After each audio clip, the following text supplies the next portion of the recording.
नमस्कार, खबर उत्तराखंड देख रहे हैं आप और मैं हूं आपके साथ सपना दीपक मद्देशिया। बुलेटिन का आगाज करेंगे। बागेश्वर जिले के कांडा तहसील में कांडा महोत्सव का आयोजन शुरू हो गया है, जो 3 दिन तक चलेगा।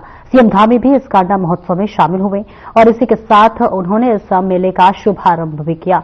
वहीं आपको बता दें कि इस मेले का शुभारंभ करने के बाद सीएम ने 8,479.89 लाख की योजनाओं का शिलान्यास और लोकार्पण किया। उन्होंने स्टॉल्स का निरीक्षण करते हुए रमाड़ी के माल्टा का स्वाद चखा। उन्होंने बागेश्वर में जल्द नशा मुक्ति केंद्र का निर्माण करने की भी बात कही। आइए जानते हैं कि सीएम ने मेले के बारे में और क्या कुछ बताया।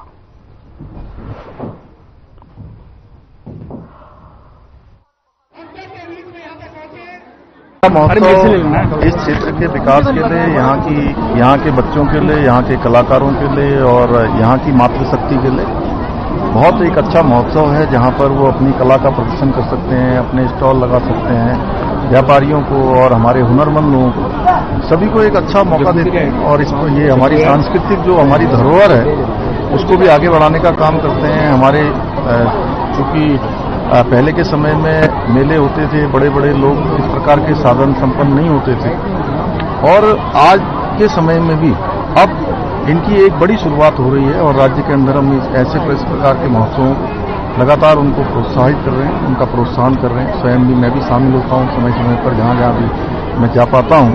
तो ये मेले और ये हमारे महोत्सव हमारी सांस्कृतिक धरोहर को बढ़ाने के लिए बहुत अपना महत्वपूर्ण भूमिका निभाते हैं। ये होने चाहिए। मैं सबको इसकी शुभकामनाएं देता हूं और हमारे प्रधानमंत्री जी भी लगातार कहते हैं कि हमें अपनी संस्कृति से जुड़े रहना है, हमारी विरासत को आगे बढ़ाना है। तो वो सब काम हमारे ये महोत्सव करते हैं।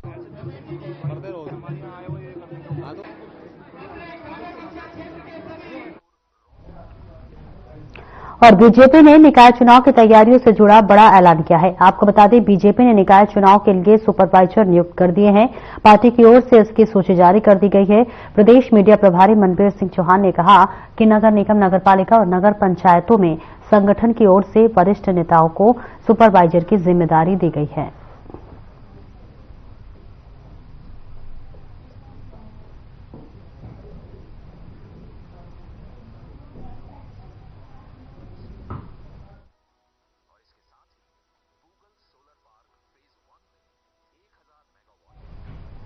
और उत्तराखंड में निकाय चुनाव को लेकर सरगर्मी तेज हो गई है। राजनीतिक पार्टियों ने इस चुनाव को जीतने के लिए अपनी तैयारियां तेज कर दी हैं।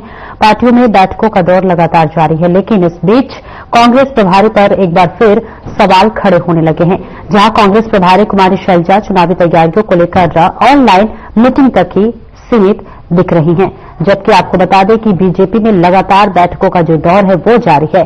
बीजेपी के प्रदेश प्रभारी दुष्यंत कुमार गौतम ने लेकर राष्ट्रीय संगठन महामंत्री बेल संतोष विभिन्न मोर्चों के साथ बैठक कर चुके हैं।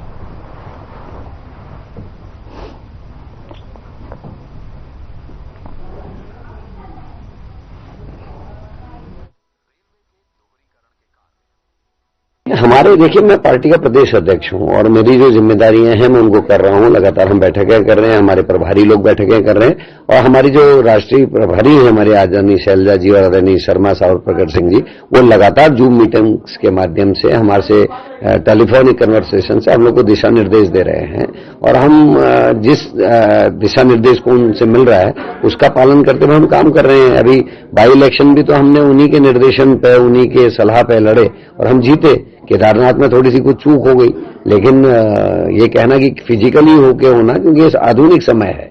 देखिए, कांग्रेस की अगर हम बात करें तो कांग्रेस की प्रदेश की प्रभारी हमेशा उत्तराखंड से नदारद रही है। कभी भी उनकी भावनाएं इस प्रदेश से नहीं जुड़ी, कभी भी उनका विशेष लगाव इस प्रदेश से नहीं रहा। उन्होंने अपने प्रदेश के चुनाव को ही बहुत ही हल्के में लिया और वहां पर जिस तरीके से सिर्फ उतावल रही तो वहां पर आप नतीजा देख चुके हैं और उत्तराखंड के अंदर भी वही नतीजा रहा। कभी भी वो यहाँ पर दिखाई नहीं दी। हमेशा जो है लैपटॉप पे बैठ करके वर्चुअल बैठक लेती है सभी कार्यकर्ताओं की या नेताओं की। तो मुझे लगता है कि कांग्रेस को बहुत मेहनत और मशक्कत करने की आवश्यकता है। जिनका प्रभारी वहां से नदारद हो, जिनका प्रदेश का नेतृत्व जो है नेतृत्व विहीन हो।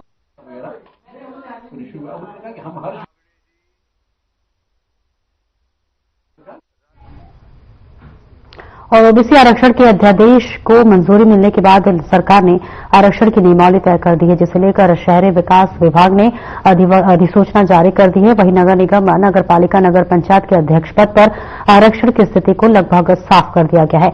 आरक्षण नियमावली तय करने के बाद अंतिम सूची जारी होने से पहले 1 हफ्ते का समय आपत्ति के लिए तय किया गया है। वहीं आरक्षण पर विपक्ष के साथ साथ सत्तारूढ़ दल की भी है तीखी प्रतिक्रिया सामने आई है, जहां पर कांग्रेस प्रदेश अध्यक्ष करण महरा ने आरक्षण प्रक्रिया पर आपत्ति जताते हुए ओबीसी आरक्षण को लेकर निराधार बताया।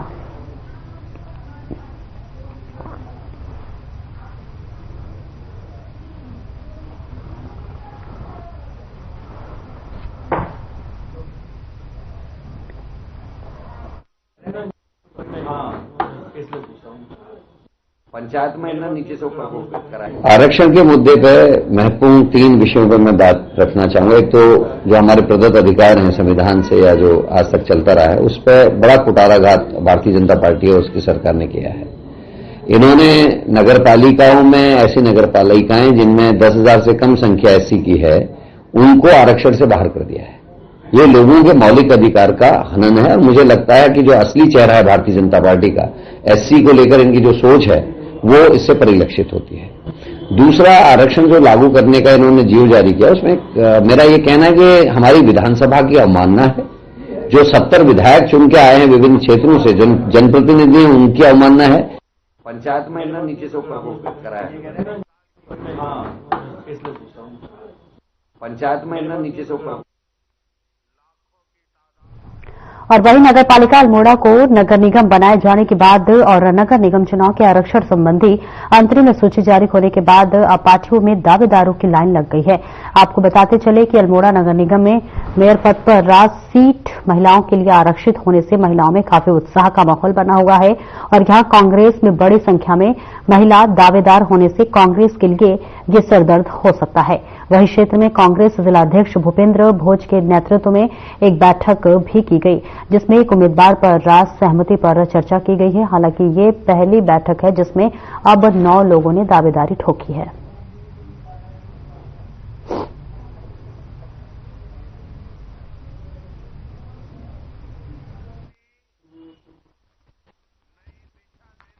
देखिए, हम सबसे पहले तो हम स्वागत करते हैं जो महिला सीट नगर निगम की अल्मोड़ा में हुई है और आज हमारी जो महिला कार्यकर्ता है कांग्रेस की, उनमें बहुत उत्साह है और हर कोई जो है मेयर बनने के लिए बेताब बैठा हुआ है। आज इससे पहले भी हमने जब तक आरक्षण लागू नहीं हुआ था तो जब सभी लोगों से आवेदन मांगे गए थे तो उस समय जो है उसमें भी 5-6 महिलाओं ने हमारी दावेदारी की थी और जब से महिला सीट नगर निगम की हुई है तब से दावेदारी की संख्या हमारी लगातार बढ़ती जा रही है और आज भी पहले 6 लोगों ने दावेदारी की थी, आज 4 लोग फिर दावेदारी कर रहे हैं। तो आज हमने एक प्रयास किया कि जितने भी दावेदार हैं उन सबको एकजुट एक साथ बैठा जाए।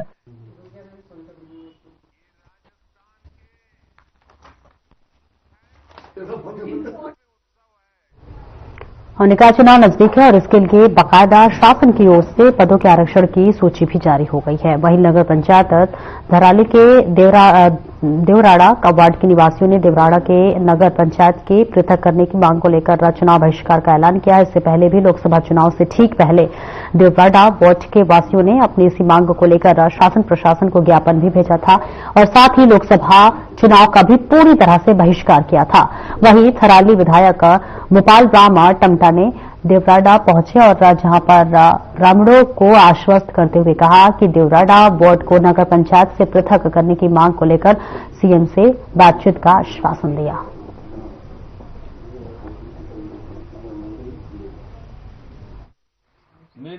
चाहते हैं कि हम आगामी जो लोकसभा चुनाव हुआ था उसमें भी संपूर्ण नगर पंचायत वासी वार्ड नंबर 2 की सम्मान जनता ने विरोध किया था। आज नगर निकाय का चुनाव का रिव्यू बच चुका है, सीटें सामान्य हो चुकी है, दावेदार अपनी तैयारी भी कर रहे हैं, लेकिन आज भी ग्राम सभा देवराड़ा की जनता योग्य तक है और देवराड़ा की ग्राम सभा विरोध करेगी और ये हमें विश्वास है। आज विधायक जी का आने का कारण है कि विधायक जी हमें विश्वास दिलाएगी, विधायक जी ने विश्वास दिलाया, फिर भी जनता मानने को तैयार नहीं और विरोधी मुझे लग रहा है।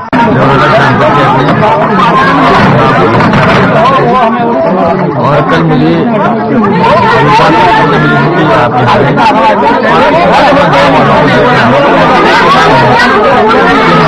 नगर पंचायत सीट मैंने एक सुझाव दिया है कि 4 लोग मेरे साथ मिलेंगे और उनसे आग्रह करेंगे नगर पंचायत में परिश्रम नहीं। विधायक जी ने आज हमें यही कहा कि चुनाव करो, बहिष्कार मत करो और आगे एप्लीकेशन लगाते रहो और तभी इसका निर्णय लिया जाता है। बहिष्कार करने से कुछ फायदा नहीं, कुछ सिलेक्शन नहीं निकलता है। और चुनाव करो अध्यक्ष का और अपने पार्षद द्वारा हर मीटिंग में अपना प्रस्ताव लेकर जाएं, हमारा गांव पृथक हो, यही हमारी दुआ है और मां नंदा देवी के प्रांगण में कहते हैं। आप लोग क्या करेंगे? हमारा तो बहिष्कार है, पर विधायक जी अगर कोई हमें आश्वासन मिल जाए, मुख्यमंत्री से हमारी बात हो जाए तो हम चुनाव कर सकते हैं। बातों पे इस बीच कोई अमल नहीं हुआ, इसलिए हमने इस बार फिर से तय कर लिया। कल हमारी बैठक हुई, हमने उसमें पूरे ग्राम सभा ने एक मत में चुनाव बहिष्कार का पूरा समर्थन करने की सोची है और विधायक जी शायद हमारी समस्याओं का निराकरण कर सके, हमारा विरोध जारी रहेगा।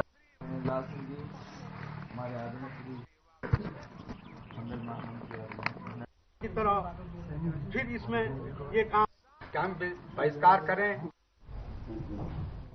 और उत्तराखंड में यूनिफॉर्म सिविल कोड जल्द लागू करने के लिए जिला स्तर से लेकर ब्लॉक स्तर तक के अधिकारियों और न्यायिक व्यवस्था से जुड़े लोगों को ट्रेनिंग दी जा रही है। समिति के सदस्य सुरेखा डंगवाल ने इसको लेकर बताया कि इसके लिए एक ऐप भी तैयार किया जा चुका है, जहां पर ऐप का इस्तेमाल लोग कैसे करेंगे इसके लिए अधिकारियों को ट्रेनिंग दी जा रही है। आपको बताते चले कि यूनिफॉर्म सिविल कोड के लिए गठित कमेटी 18 अक्टूबर को सरकार को नियमावली सौंप दी चुकी है।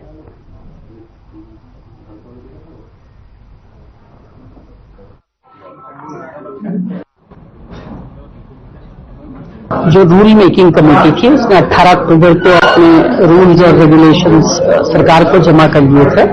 अब उसके इम्प्लीमेंटेशन के लिए फिर से एक कमेटी करनी है। मेरा सौभाग्य है कि मैं उस कमेटी में भी हूँ। इम्प्लीमेंटेशन के लिए आपको ट्रेनिंग का पार्ट बहुत इम्पोर्टेंट है, तो सारे जिलों में भ्रमण कर जिला स्तर के अधिकारियों को, ब्लॉक स्तर के अधिकारियों को, क्योंकि यूसीसी का ज्यादातर पार्ट ऑनलाइन होने वाला है, डिजिटल होने वाला है, हमारे एक ऐप में सब कुछ उपलब्ध होने वाला है और ये यूजर फ्रेंडली है। जनता की सुविधा के लिए जो रूल बनाए गए हैं कोई कॉम्प्लिकेटेड नहीं है।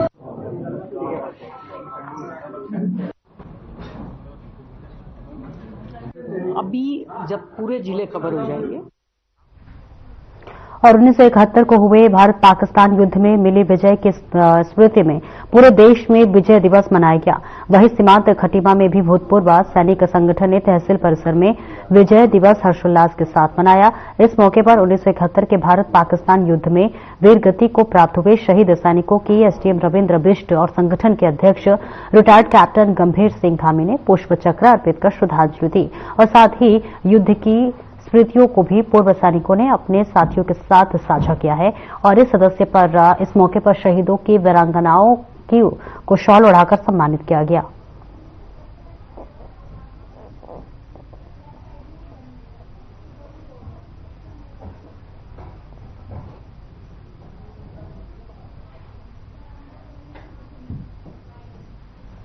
हर साल बड़े धूमधाम से मनाते हैं। यह दिवस हम इसलिए मनाते हैं कि 1971 में जो हमारे पूर्व सैनिकों ने बांग्लादेश की आजादी के लिए अपने प्राणों को न्यौछावर किया था, उनकी वीरांगनाओं को यहाँ पर आज बुलाकर उनके सम्मान में यहाँ पर उनको समर्पित किया जाता है। इसलिए हर साल की तरह यहाँ पर बड़े धूमधाम से हम मनाते हैं और हमेशा उनको याद रखते हैं। आज 1971 में हमने बांग्लादेश को आजाद किया। आज बांग्लादेश की हालत देखिए, हमारे हिंदुओं के ऊपर उतना कितना अत्याचार हो रहा है और हमारे पूर्व सैनिक उससे बहुत पीड़ित हैं।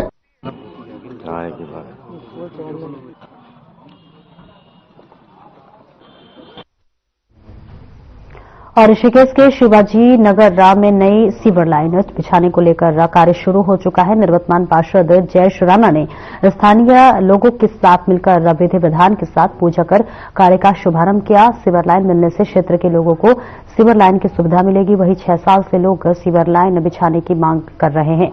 लोगों की मांग को देखते हुए वर्ल्ड बैंक की योजना से निर्माण एवं अनुरक्षण इकाई से 65 किलोमीटर की सीवर लाइन बिछानी शुरू कर दी है।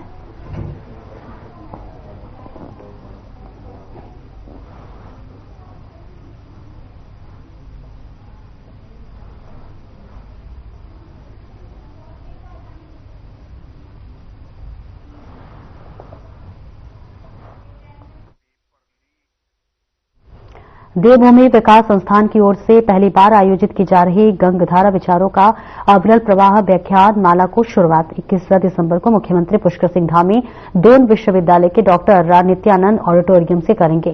देहरादून के रसपना पोल स्थित एक होटल में प्रेस को जानकारी देते हुए देवभूमि विकास संस्थान के संरक्षक एवं हरिद्वार लोकसभा क्षेत्र के सांसद त्रिवेंद्र सिंह रावत ने कहा कि यह व्याख्यान माला समाज की समस्याओं को समझते और उनके समाधान के लिए विशेषज्ञों के विचारों को समाहित करने की दिशा में एक गंभीर प्रयास है।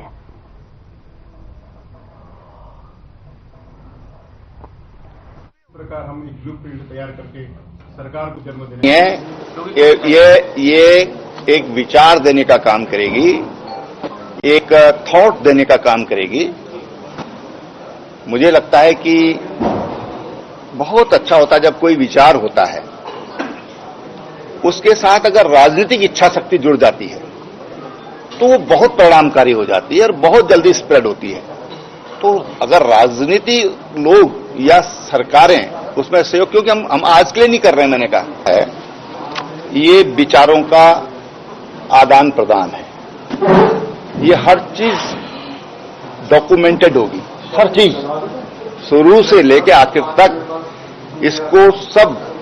और आने वाले जो बच्चे, हमने कहा, आपने शायद सुना नहीं है कि हम चाहते हैं कि जो बच्चे शोधार्थी हैं उनके लिए इसलिए हम देने का काम करेंगे। के प्रयासों से ये गंगधारा, हम वो कह सकते हैं कि जो भी विचार है, थोड़ी देर के लिए खोल दो फिर बना दे, बंद कर दिया। गढ़वागंज के नवनियुक्त आईजी राजीव स्वरूप ने वीडियो कॉन्फ्रेंसिंग के जरिए पुलिस अधिकारियों के साथ समीक्षा बैठक की है। इस बैठक में रेंज के सभी एसपी और एसएसपी जुड़े रहे। आपको बता दें कि बैठक में अपराध नियंत्रण, कानून व्यवस्था और यातायात प्रबंधन पर गहन चर्चा हुई है। आईजी ने ड्रग्स के खिलाफ चलाए जा रहे अभियानों की ओर प्रभावी बनाने के निर्देश दिए। साथ ही यातायात व्यवस्था को सुधारने पर जोर देते हुए आईजी ने नाबालिगों द्वारा वाहन चलाने और शराब पीकर गाड़ी चलाने के मामलों में सख्त कार्रवाई करने की बात कही।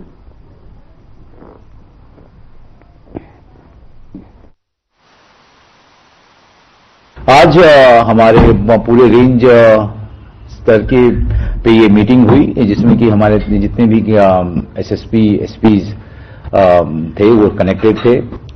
बेसिकली पहला उनको जो भी रेंज की एक्सपेक्टेशंस हैं जिलों से, एसएसपी से जो रिलेटेड एक्सपेक्टेशंस हैं, चाहे वो लॉ एंड ऑर्डर हो, क्राइम हो या फिर यातायात प्रबंधन हो, ड्रग रिलेटेड जो ड्राइव चल रहा है उसके बारे में उनको ब्रीफ किया गया और उनको निर्देशित किया गया कि किसी तरीके की कोई भी ऐसी जो ड्रग रिलेटेड चीजें जो जनपद में अगर होती हैं तो उन पे पूरी तरीके से वो कार्रवाई करें। और लगातार हो रहे सड़क हादसों को रोकने के लिए ट्रैफिक पुलिस यातायात जो है प्रयासरत नजर आ रही है। पुलिस कप्तान आयुष अग्रवाल के निर्देश पर मुनिकरैती क्षेत्र में ट्रैफिक पुलिस ने पूर्णानंद इंटर कॉलेज के छात्रों को ट्रैफिक नियमों की जानकारी देकर जागरूक किया। इनको बताया गया है कि ट्रैफिक नियमों की अनदेखी करने से क्या क्या नुकसान होते हैं। ट्रैफिक नियमों का पालन करने से जहां अपनी जान सुरक्षित रहती है, वहीं सड़क हादसे होने की संभावना भी न के बराबर होती है।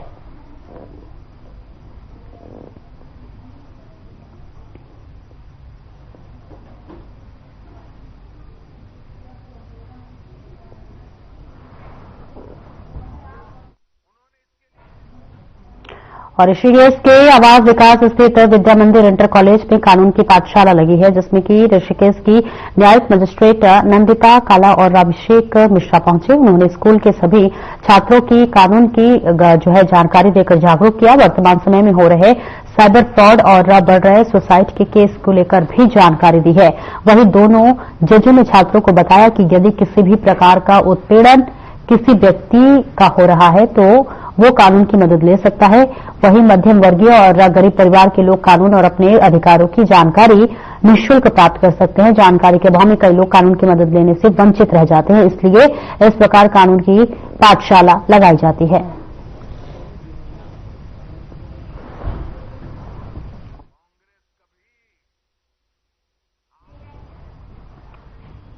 और राजकीय शिक्षक संघ गढ़वाल मंडल कार्यकारिणी की एक बैठक मंडल मुख्यालय पौड़ी में आयोजित हुई।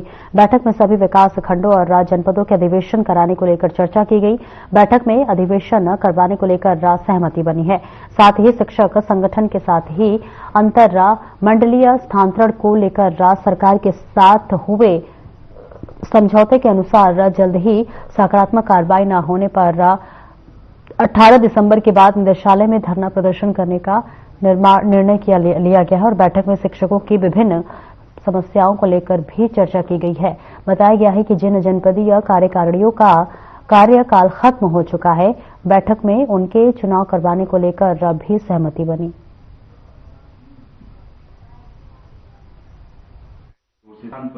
आज मंडली कार्यकारिणी गढ़वाल मंडल राजकीय शिक्षक की बैठक अपर निदेशक कार्यालय में संपन्न हुई और जिसमें विभिन्न जनपदों से गढ़वाल मंडल के 7 जनपदों से आए हुए जिलाध्यक्ष मंत्री उनके द्वारा गढ़वाल मंडल की बैठक में शिक्षकों की जो विगत कई समस्याएं जो सरकार के साथ वार्ता के बाद भी जो आश्वासन मिला था उस पर कोई ठोस अमल नहीं हुआ, जिससे शिक्षकों में पूरे गढ़वाल मंडल के शिक्षकों में बहुत ज्यादा रोष व्याप्त है।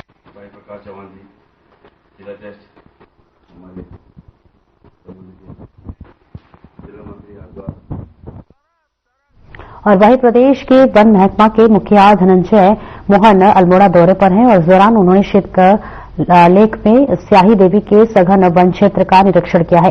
साथ ही उन्होंने वनों की जैव विविधता के आदर्श शीतलालेख खेत मॉडल में जो है विभिन्न प्रजातियों का अवलोकन किया है। ग्रामीणों के दर्शकों का जो है सहभागिता और विकसित वन आज प्रदेश में मॉडल बन चुका है। उन्होंने कहा कि वनों की आग पर अंकुश पाने के लिए जन सहभागिता आवश्यक है और विभाग जो है वनाग्नि की रोकथाम के सतर्क रहे।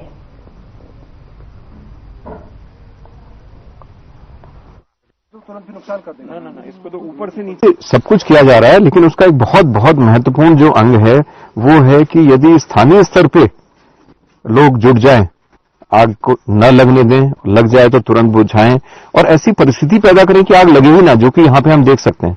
इतनी नमी पैदा हो गई है और इतने अच्छे मिश्रित वन हो गए हैं कि इसको देख के लगता ही नहीं कि जैसे चीड़ के जो प्योर जंगल होते हैं वहां जिस तरह से आग लग जाती है वहां वो यहाँ लग सकती है। देख के ही लग रहा है कि उसकी संभावना बहुत कम हो गई है। तो इस तरह की कई चीजें की जा रही हैं। विभाग तो अपनी तरफ से पूरी मेहनत कर ही रहा है। हमारे टीम सब बनी हैं, क्रूज स्टेशन सब तैयार रहते हैं। तुरंत भी नुकसान कर देना ना, इसको तो ऊपर से नीचे जो होना मेन चीज तो वही है कि इसको आपको डेंसिटी बढ़ा एक काम क्या कर सकते हैं, जैसे ट्रेंच को दिखा रहे हैं जहां पर यहां 50 सदस्यीय टीम निरीक्षण के लिए पहुंची हुई है ताकि वनाग्नि से निपटने का देखिए प्लान बनाया जा रहा है। देखिए जंगलों में लगातार आग की घटनाएं सामने आती रहती है और इस घटनाओं से निपटने के लिए देखिए यहां पर 50 सदस्यों की टीम पहुंची हुई है जो कि निरीक्षण करते हुए नजर आ रहे हैं, जायजा लेते हुए नजर आ रहे हैं कि वनों में किसी भी तरह की कोई भी आग न लगे और वनाग्नि से छुटकारा मिल सके। फिलहाल इस बुलेटिन में इतना ही। दीजिए इजाजत, नमस्कार।